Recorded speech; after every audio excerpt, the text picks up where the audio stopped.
seen people mortgage their house or sell their house and then try to put it all on black on roulette and they think they're going to win. And most of the time they don't win. Let's say if something happens, we can always call the eye in the sky and be like, hey, this happened 20 minutes ago. Can you check it out? And they'll go to that camera and they'll rewind it and they'll watch it.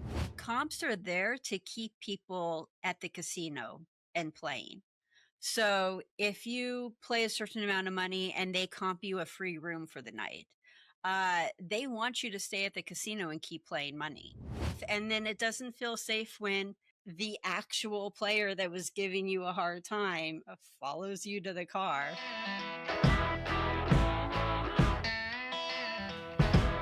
Hi, welcome to Tales from the Shift. My name is Shane. And if this is your first time here, this is a show about jobs. It's how they work, how they affect us, how they affect our lives and our families around us.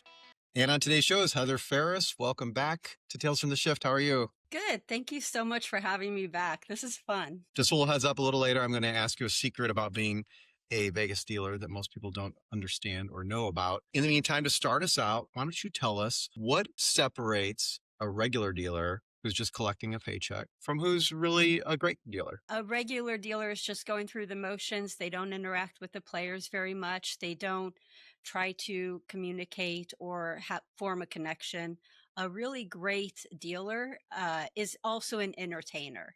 You know, not only do they correspond and talk with the players and ask them about their lives and tell them, you know, what's going on around town. The really great ones are entertaining. They're telling jokes, they're telling stories, they're really, really engaging the players. You know, you have a great dealer when you just don't want to leave because you're enjoying your time with the dealer so much. It's not even about gambling anymore. What do you see in a dealer when it seems like they're kind of like getting burnt out or maybe you're going to be done with this whole thing? We have a high burnout rate for dealers. That's actually a normal thing, is to be burned out as a dealer. And the reason why is because you're there for 8 hours a day. You're there for 5 days a week. You're constantly dealing. And the casino has a house edge, which means a lot of times players are losing. It's normal for players to lose. And players are grumpy when they lose. You know, they blame the dealer for losing. I mean, it's easier to blame the dealer for losing than to blame themselves, right? So we get a lot of verbal abuse and we get a lot of, nasty comments. And it even goes as far as being physical. I've had an ashtray thrown at me. I've had stalkers go to my car and threaten me. I've had people throw cards at me. That's actually one of the nice things, is if they throw a card at me versus, some of the other stuff. Some dealers or some players have actually like thrown chips at other dealers, yelled at them, screamed at them, slammed the hands on the table.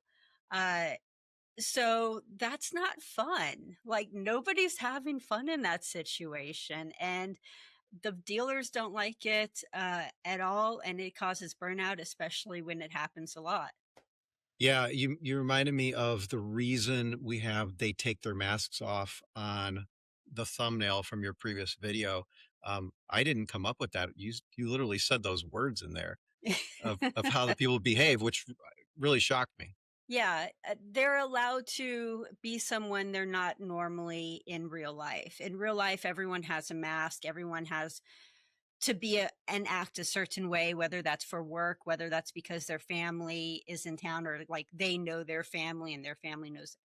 Like, there's always a mask. So when people go into a casino, they're more free to be rude, be Yeah, jerks and everything. yeah. So, what about your worst day on the job? Maybe you've already told us. I know you got the ashtray. I know you got the guys following you to the cars. Anything else? Probably the stalker. I would have to say that one was pretty bad. um Nasty guy, lost a lot of money, threatening. But the security guards can only protect you so far as the casino. So when you're walking to the car and it's like 3 a.m. and you have to walk, because I used to work in downtown Las Vegas as well, and you have to walk to a parking garage that is like 2 blocks away, in the dark, and the lights aren't working. So everything's dark and everything. And there are a lot of homeless people, and there are a lot of druggies, and there's a lot of sketchy people in the area. It doesn't feel safe. And then it doesn't feel safe when the actual player that was giving you a hard time follows you to the car. I actually noticed it and I was totally freaked out by it. And I just turned around and I walked right back into the casino. And I'm like, I'm going to need security to walk me to my car. Like, I'm not doing this. Yeah. So you're saying that they will walk you to the car, but you've got to be very specific that it's today I want you to walk me to the car as There opposed has to to be all a the other reason. shifts. Yeah, there has to be a reason. They're not just going to walk you to the car. A lot of times, what women will do is they'll walk in groups. They'll all park in the same parking lot and the same level. And then we'll all like walk to our cars and walk from our cars in groups and everything. And that helps a lot. All right. Very good. All right. So that's worst day. What about best day? Can you think of a best day? I had a really good day for the players, not for the casino, where I was just dumping. So I was just paying people out and, it was just fantastic. Everyone was loving it. They were like tipping me and everything. The 8 hours went by so fast and it felt like we were just friends having fun and talking. And it was just telling jokes. It was just so much fun that I didn't even realize 8 hours went by. And it's a really good day when you don't even want to go on break. When it's your break and you're like, oh, I'd rather stay here. So interesting. So it sounds like, correct me if I'm wrong, you're saying that your best day is when they're winning and the casino's losing. Yeah. Oh, yeah, of course. Every Okay. casino dealer feels that way because the players are more likely to have fun. You're more likely to have a good time, a good conversation. They're tipping you. Everything is better when the house is losing and when the players are winning. That's why dealers want players to win. So when players go up to you and they're like, oh, you just want the casino to win. You want me to lose. And you're like, no, that's a really crappy day for me. Why would I want to do that? Because then you're not tipping me and you're upset. And those are the people that yell at us and everything. And it's like, I'm here for you guys. I have to protect the game and I have to deal with honest game. The integrity of the game, this honesty, integrity, security, all of that is super important to my job. But I want you to win. Guess I never realized that. How about any nightmares from this job? Like actual nightmares at nighttime, not metaphorically, but actual nightmares. I dreamt that I was put on a craps table, and I didn't know how to deal craps, and that scared the living crap out of me. And I remember in my dream, I'm like, "Oh my god, I don't know what to do." And the whole table was full, and everyone was yelling at me, and I was supposed to be doing something, and I didn't know what to do, and I was freaked out.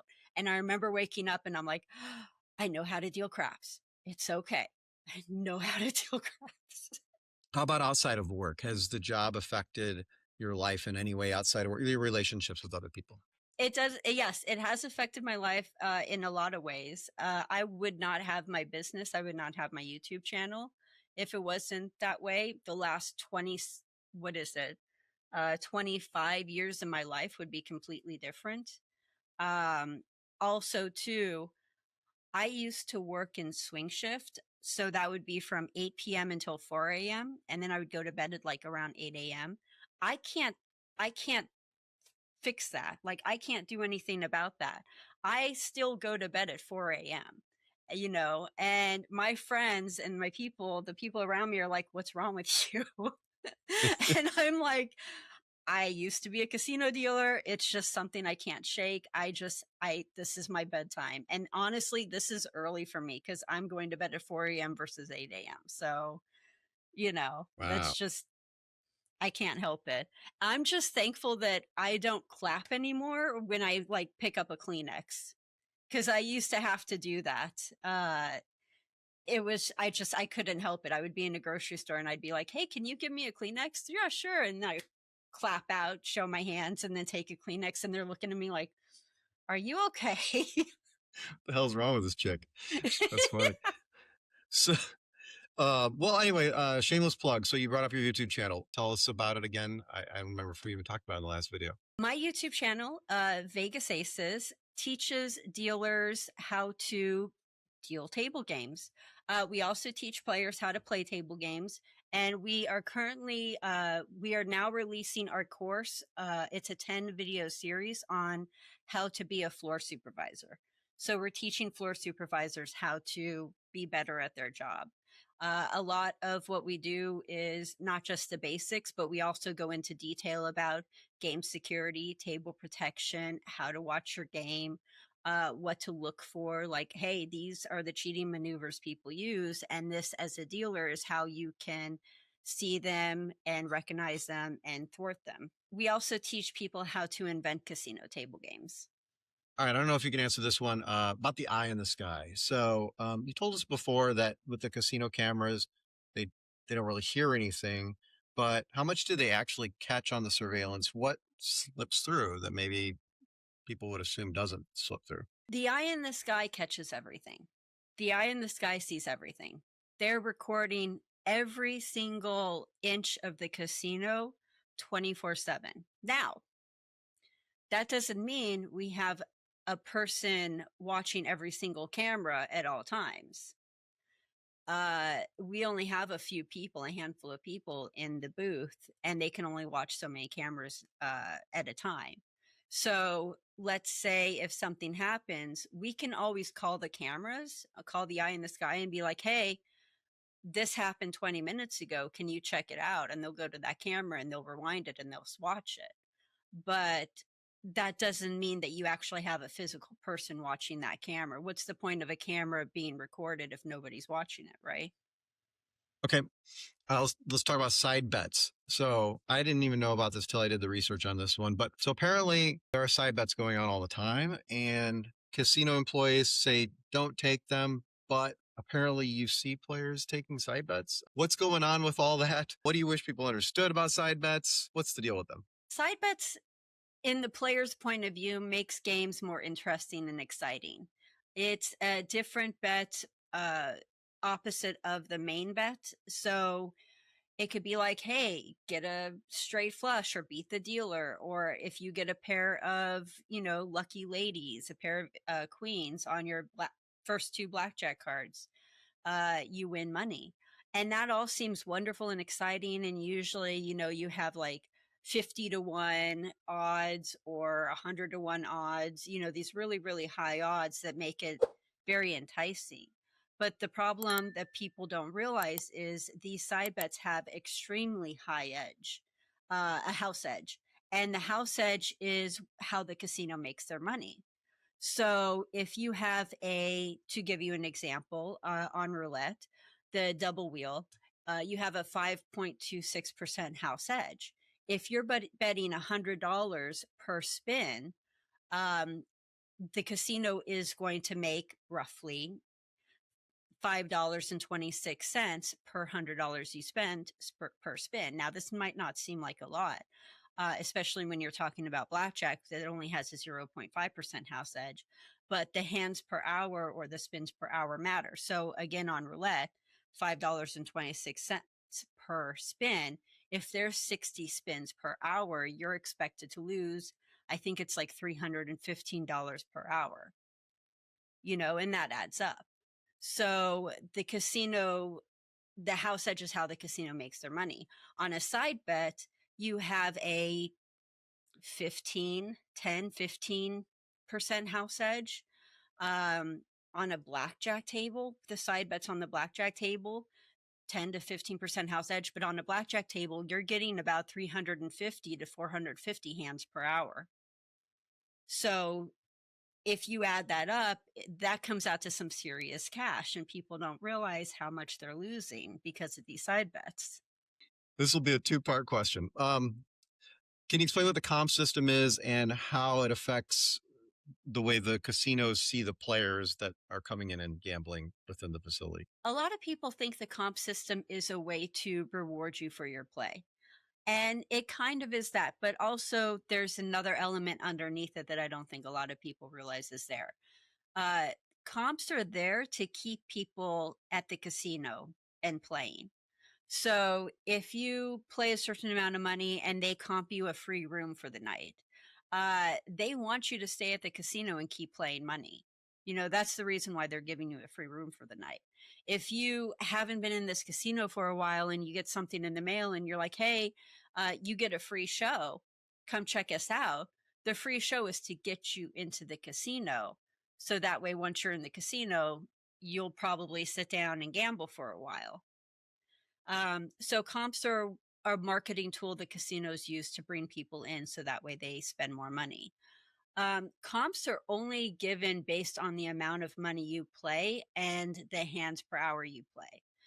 And it's an average. So a lot of people, they come in and they'll bet $5, $5, $5, and then they'll do that for an hour, and then one bet will be 100, and they'll be like, well, why didn't you comp me for that $100 bet? You know, why didn't you give me a comp for that? It's like, we're basing this off of your average.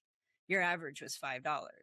You can't play a one bet for $100 and then expect, you know, a free dinner or something. It's not going to work. Um, so people don't understand how they're rated. Also, too, corporations and capitalism. So people used to be comped a lot more in the 80s and 90s than they are now, because casinos, corporations, they're trying to tighten their belt and get more bang for their buck. Interesting, interesting. All right, how about a little practical advice right now? If someone walked into a casino and they wanted to lose as little money as possible, but have a good time, minimize the bleeding, what should they play and how should they bet? They should play either blackjack or craps. So on blackjack, you have a 0.5% house edge, which is extremely low. You can actually get that lower by playing basic strategy. You could take the basic strategy card on the table with you and actually look at it while you're playing, which is fantastic. If you decide you want to take this further and learn how to count cards, you could get that house edge closer to zero. And the closer the house edge is to zero, the better it is for you. It doesn't mean you're not going to lose money. It just means you're going to lose less money over a longer period of time. If you play craps, for example, the pass line bet is a 1.41% house edge. But when you take odds, take full odds. And the reason why is because the odds bet has a 0% house edge. So the odds bet is actually one of the best bets in the house. All right, so how about the toke system slash tipping dealers? So apparently people are a little confused as to how much they should do it, when they should do it. Is there sort of some unwritten rules to that you can reveal for us? If you want to tip, because again, you don't have to tip. We get people from Europe who are very against tipping. You don't have to tip. It's just nice. My rule is you would tip them like a waitress. So if you give them really, really horrible customer service, that's a 0% tip, right? If it's like you're kind of blah, maybe a 5% tip. If you're good, it would be a 10% tip. If you're great, it would be 15%. If you're the most amazing dealer in the entire world and you've had an excellent time and this is going to stay with you for the rest of your life, maybe give them a 20% tip, you know? Yeah, yeah. Um, so that helps. And it doesn't have to be every hand. You know, it could be every other hand. It could be when you know, color up. Just please do dealers a favor and don't say, hey, I'll catch you next time, because we know there's not going to be a next time. That's just like, why even say anything? Um, I think people get really upset when players win a jackpot. So, for example, I had a player win a $50,000 jackpot, and they gave me like a $40 tip, which was a 0.01% tip. So I felt very slighted about that. Um, so it really it just depends on the situation. So if they had a great time, they should be giving you like $2,000. If they win 50,000, yes, Yeah. Well, absolutely. yeah. All right. Hey, you made it this far into the video. I just want to say thanks for watching. And if you haven't already, please like, subscribe, leave a comment down below. And if you think you have what it takes to be on the show, email me at booking@talesfortheshift.com. We'll get you on here also. All right, so here's a little pushback from the outside world. Um, some people consider gambling is an addictive thing for many people, and so some people apparently think casino dealers are a little bit complicit in allowing this to take place, or maybe you're at least indifferent to the problem of gambling. What would you say about that? What's your opinion?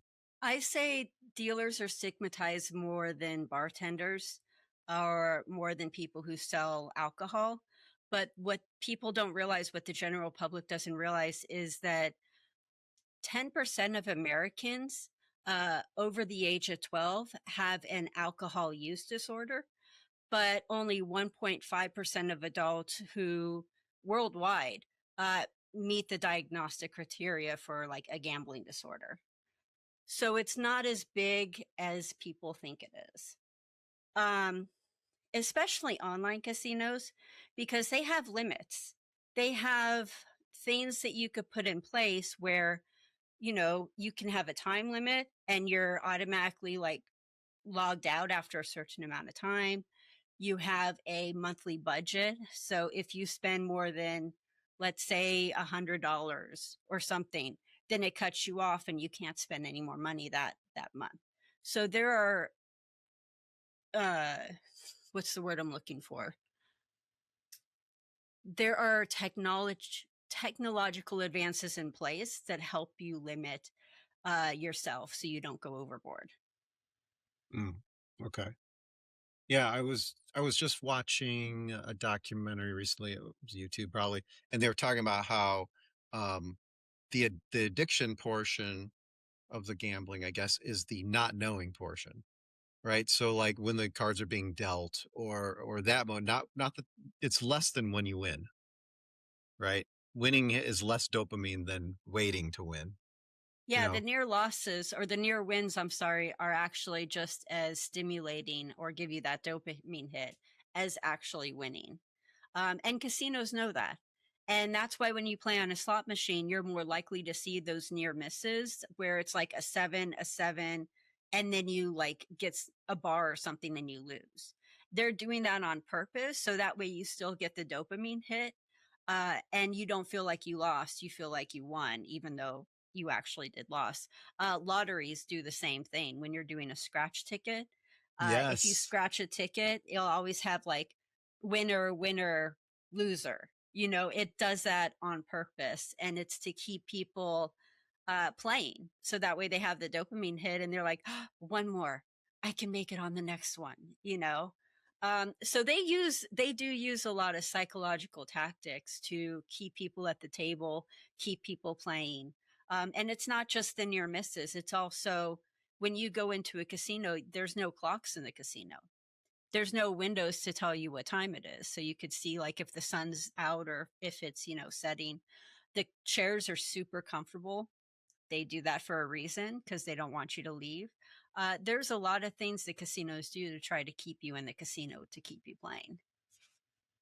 yeah. So you can just crap on yourself and they bring you a tracksuit. Which happens. Yes. Yep. Exactly. You remember from the last one. Disgusting. Okay. It is.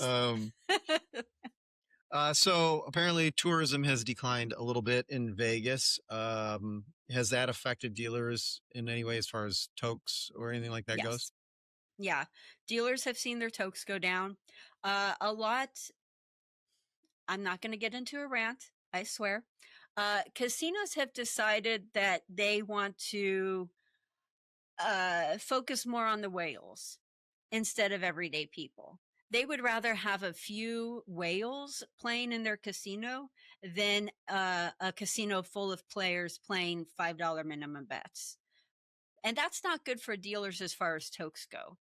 If everyone's playing $5 minimum bets, then they're likely to get more tips that way. Whereas if it's a whale, you're basically hoping that this one person wins. And if they lose, there goes all your money.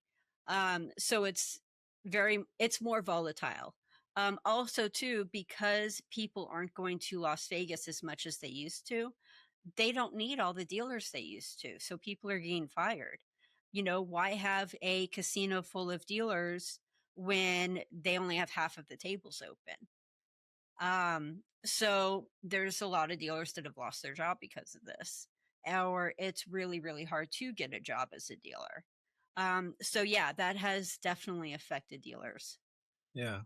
That seems counterintuitive to me because I'm trying to picture being in a casino. If it's filled, like just filled with hundreds of people yelling and enjoying themselves and, just having a great time losing perhaps, but that's infectious. But if it's just little spatterings of people here and there and everything's quiet, I don't know. That seems Yeah, like it would be a downer to me. it's very counterintuitive. And I believe it's capitalism again. I mean, just it's the same capitalism that says we're going to squeeze blood out of a rock and, no one is going to be able to afford to buy anything. And then they turn around and say, why aren't people buying anything? It's that same mentality. So let's move on. We'll talk about some our other guests here. So Brian Townsend is DEA agent, was on a previous episode. And so he said it was important to stay genuinely likable with drug traffickers because the job required you to get results. So you spend your shifts being warm and engaging with people who are losing money, they're drunk, perhaps treating you badly. Uh, did the warmth towards the players ever become something that um, was more of a performance than the way you felt about it? Yeah, it's always a performance. I mean, you always go in there. It doesn't matter who the players are. You always have to perform. You have to be nice. You have to smile. You have to be friendly. You have to do all that. Um, that doesn't mean that when you're having a good time, it's not authentic. If you really enjoy talking to people and you have similar things that are in common and you find it truly enjoyable, that authenticity is definitely going to shine through. If you have a player who is Scrooge, and completely they're just completely horrible to you, then you could tell it's a performance when you're like, okay, hope you're doing well, oh, great, you got a blackjack, that's wonderful, you know like, yeah, that is a performance. But as dealers, our job is to smile and, be welcoming and friendly and inviting and have you enjoy your time. um so really it just depends on the player's mood and what's going on with the player.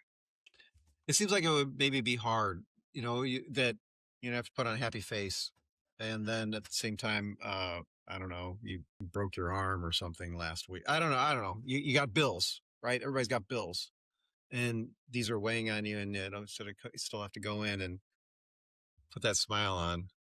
Yep. And that's why we have a high burnout rate. It's hard for people to do that. Not just the bills in the arm, but when you are seriously trying to provide a good experience and you have players who are yelling at you or putting you down or calling you names or blaming you for the losses, uh, yeah, that's hard, you know? And that's why we experience burnout.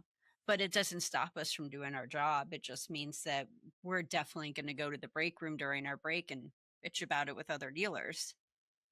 Yeah. How often would you say that happens that someone is between low level rude to jackass rude? Like, is we talking daily, weekly? Several times a week. Yeah. It happens enough that it's annoying. I would say 50-50. It's really a coin flip on whether you're going to have a good table or a bad table. All right. So from Brian Townsend, he actually has asked these questions directly to you. So first one is Heather. What is the most sophisticated cheating attempt you have ever witnessed on the floor?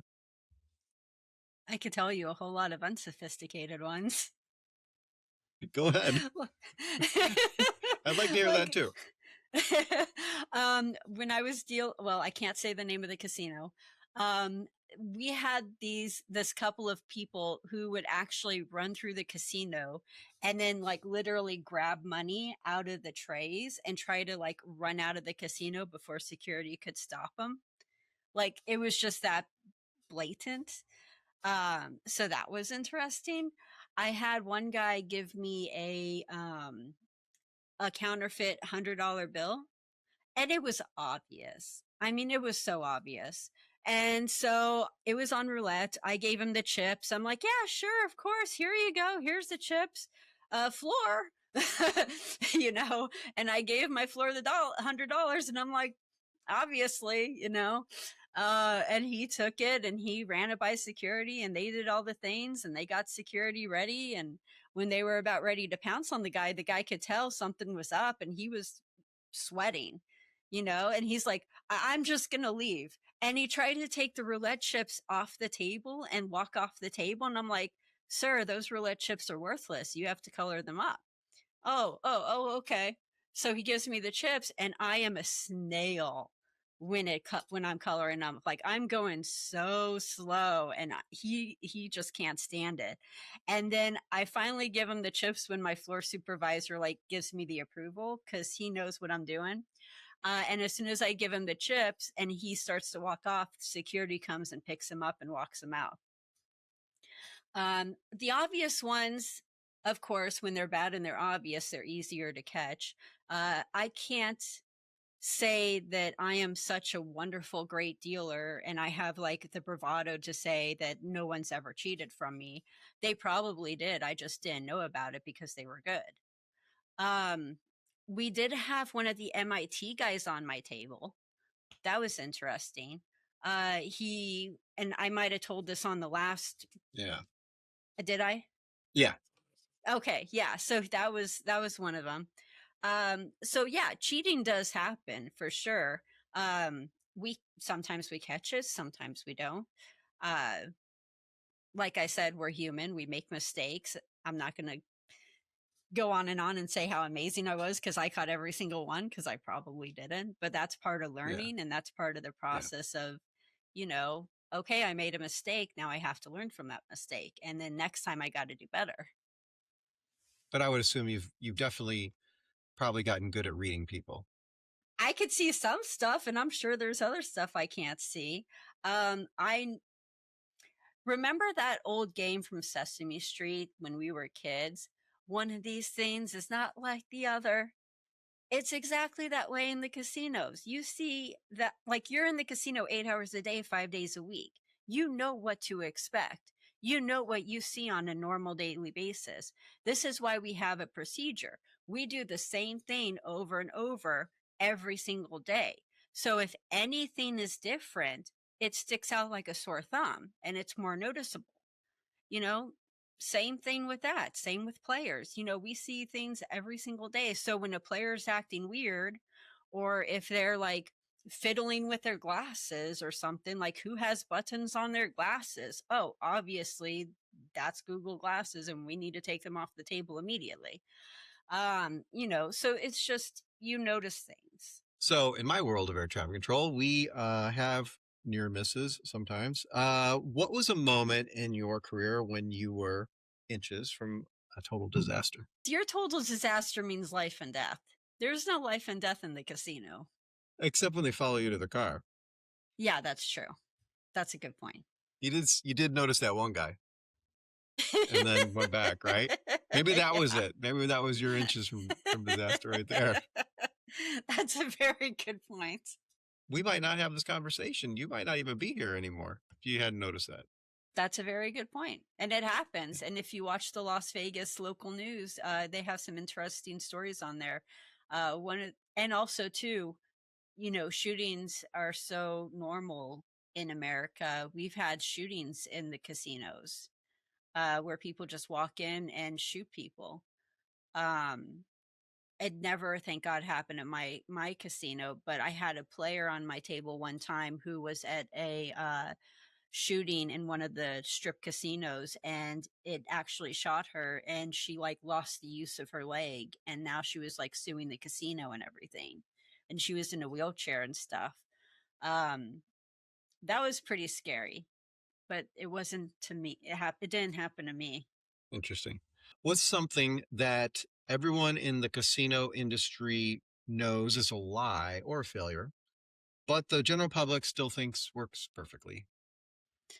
Probably the lie that they're going to win. They're going to get rich, you know. I've seen people mortgage their house or sell their house and then try to put it all on black on roulette and they think they're going to win. And most of the time they don't win. I've seen people, you know, bet their rent money because they think they're going to make rent. You know, one of the worst things that can happen to a player, one of the worst things that can happen is the first time they go in the casino, they win money. Absolutely the worst. And the reason why is because now they have it in their head that anytime they need money, they could just go into a casino and win money. And it's that easy. So they're the ones that end up losing the most money because of this, you know, idea that they have in their head now. The best thing that can happen is you lose money because now you understand in a casino, you go and you lose money, and that's a thing. That is freaky. When you said that about mortgaging your house, I mean, I can't even imagine. I mean, I would hope people are there trying to talk them out of this. That's ridiculous. I think the most we do for dealers is like, are you sure about that? Are you sure you want to do this? Because this is not going to end well for you. Oh my goodness. Okay. What about benefits? What is something cool or enjoyable about being a dealer that most people might not notice? Being a dealer is absolutely wonderful. And the reason why is because it's an 8 hour shift. You don't take your work home with you unless you're trying to learn a new game. The best thing is you get, you only work 6 hours. You get 2 hours of paid work that you do. Every hour you get a 20-minute break. At the end of an 8 hour shift, you've only worked 6 hours and you get a 2 hour break. This is fantastic, especially for people who are going to school and need to like do homework or study, or people who, you know, they could take their hobby to work and then just sit and work on their hobby during work and they get paid for it. What other job ever do you get a 2 hour break that you get paid for? Security guard. Seriously? I think they just sit around, right? True. No offense to the security guards out there, but I would assume most of them are just playing with their phone. But technically, they're not allowed to be doing that. Like, if Probably. their I see what employer you mean. caught I them, get you. Yeah, yeah, yeah. they're not allowed to bring their, like, you know, knitting project and knit type of a thing. I'd Okay. love to All see right. that though. I get you. How about, well, speaking of knitting, show and tell. Sometimes we ask people, do you have any show and tell objects today to show us about your work? So these are, I don't know if you could see it, roulette chips from the Fitzgerald downtown Las Vegas. The Fitzgerald went kaput. And I was very lucky and I got loads of these chips. So I was very, very thankful about that. I have actual dice used in actual casinos. This one in particular is from the Golden Nugget. So you could kind of see like the Golden Nugget logo right there. Um, these are actual Pai Gow tiles from the casino. Uh, yeah, this one is fun. So when the casino brings you chips, like when you do a fill or a credit and you have to like move chips from the table, they usually bring it in a clear plastic security case. So I have one of those security cases, but you could kind of see where the trays of chips would be filled, and then the security guard walks through the casino carrying this. All right. Nice. You had way more items than I expected. I mean, I know I see a bunch of stuff, but I assumed most of that was just whatever. Like, but that's cool. I mean, yeah, most of it is whatever. Like, like decorations, like my crap, like whatever. Okay. So wait, so apparently you have a book with Huntington Press. I'm currently writing it. So Tell us about it. Huntington Press is interested in it. It interested in it. I have an editor that I work with, so every time I finish a chapter, I send them a chapter. It's basically a book on how to be a casino dealer. There are I think it's like 9 or 12 chapters total. It goes everything into it. The wonderful thing about the book is I was able to interview dealers all around the world. So I'm able to tell not just how things are done differently throughout America, but how things are done differently throughout the world. In Europe, in Africa, in Australia, like Germany, all Italy, like all around the world. And it's just so amazing to be able to see how things are done differently. And it is a very involved, very in depth. I've been writing it for 10 years. I swear to God, I'll never give George R. R. Martin shit for the rest of my life. But it's it's really, really fun. I like it. All right. If you could go back to the first shift you ever had and give young Heather a some information about your career, what would you say to young Heather? I would tell her that if you go into this, this is going to be the next 25 years of your life, but it is going to be the most amazing 25 years of your life that you ever had. And things will happen that you never expected to happen, and it's wonderful. Um, really, really very lucky all of the stuff that's happened to me. Um, for example, I was an adjunct professor at UNLV teaching people about casino games. I invented casino games. You know, I sold my casino games. I really, really enjoy doing that. Um, I get to talk to wonderful people like you and do interviews, you know, like just really lucky how things worked out. Yeah. Cool. All right, Heather. We're now in the speed round. So I don't think we did this before with your previous time on here. So basically what this is, I'll say some words to you and you just tell me what you think about them. Love it, hate it. You could talk for an hour about it, whatever. It doesn't matter. Okay. Can I really talk for an hour about it? Whatever you want. We've got all day.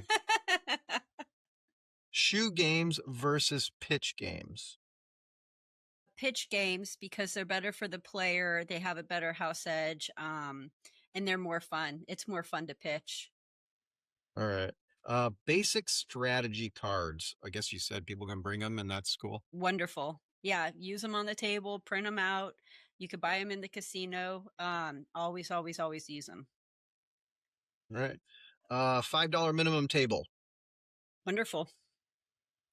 Continuous shuffling machines. Ugh. Uh, not good. They're not good for the players. They're not good for the dealers. The reason why they're not good for the players is because you get more hands per hour, which means the casino gets more money per hour, you know? And they're not good for the dealers because you kind of get a break when you have to stop and shuffle the deck. With a continuous shuffle machine, you are literally moving the entire time you are dealing for the Yeah. hour, and it hurts. Yeah. I think you Like said you're before that sore. you've gotten sore from Hmm. this. Yeah. Saying seven at a craps table. Don't do it if you don't want to be killed. So it's not good. No, people will hate you for that. Even dealers are not supposed to say seven. I learned my lesson. I got serious evil eyes. Okay. All right. I know I'm a noob here, but why is this such a big deal? It's a superstition. So if you say seven at the table and it's the point has been established, then people think a seven's going to roll and everyone's going to lose. All right. Online live dealer platforms. Pretty cool.